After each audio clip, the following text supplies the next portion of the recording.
Hey, this is John Carlos, and I'm here with a review of the Agent Peggy Carter Funko Pop from the TV series Agent Carter.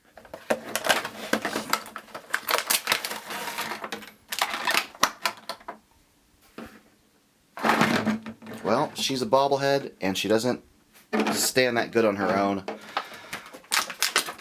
Luckily, she comes with a little figure stand, which plugs into the bottom of her feet to get her to stand like that. Looking at this pop, you can see she's got a small girlish figure and a big head with massive hair and a hat.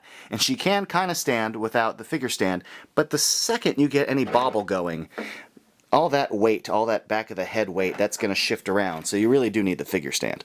Now, looking at this pop, I gotta say, like, the sculpt they put her in is pretty cool.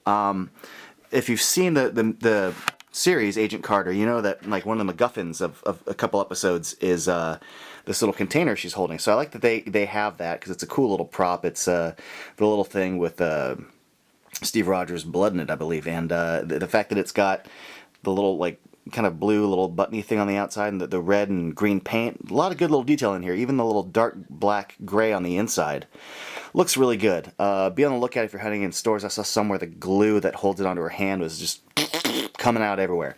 But looking at the little details on this, I mean, the fact that like all of her fingers have the little red fingernail paint and it's pretty clean, that's pretty impressive. The sculpt in her shoes look good. In fact, it's not just a smooth shoe, there's like little grooves on the sides of them. The skirt has a wrinkle in the front. The fabric wrinkles in the back. I like her hand on her hip pose. The shirt kind of coming out of the jacket collar looks good, and most of the ones I saw were pretty clean too, so you don't have to worry about that if you're hunting for this. Overall, good body with a good sculpt. I dig it. The top of the figure, when you look at her head, I think they did a great job with it. First of all, her hair sculpt is awesome. The fact that they sculpted little earrings too, but the way it waves around her ears to the sides there, I think they did a great job with this. The curve of her hat, really solid work. Like when you look at it, I think they did a great job adapting Peggy Carter to pop form. And then her hat itself has some pretty decent paint lines, at least the ones that I saw. The white and the blue paint is pretty good, and that little silver button on the side. And I like the way it kind of flares up there.